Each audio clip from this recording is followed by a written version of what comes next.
जान मिले राम जी त कहवा कन्हैया जन्मे हो ललना कहवा ही जन्मे गणेश तीनों घरवा सोहर हो ललना कहवा ही जन्मे गणेश तीनों घरवा सोहर हो।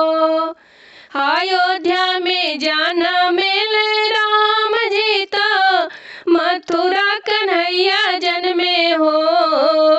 अयोध्या में जान मिले राम जी तो मथुरा कन्हैया जन्मे हो ललना पर्वत पे जन्मे गणेश तीनों घरवा सोहर हो। केकरे ही जान मिले राम जी के करे कन्हैया जन्मे हो। केकरे ही जान मिले राम जी के करे कन्हैया जन्मे हो ललना के करे ही जन्मे गणेश तीनों घरवा सोहर हो ललना के करे ही जन्मे गणेश तीनों घरवा सोहर हो।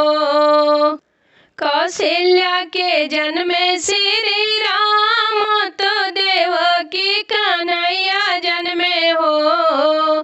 कौशल्या के जन्मे श्री राम तो देवकी कन्हैया जन्मे हो ललना गौरा के जन्मे गणेश तीनों घरवा सोहर हो ललना गौरा के जन्मे गणेश तीनों घरवा सो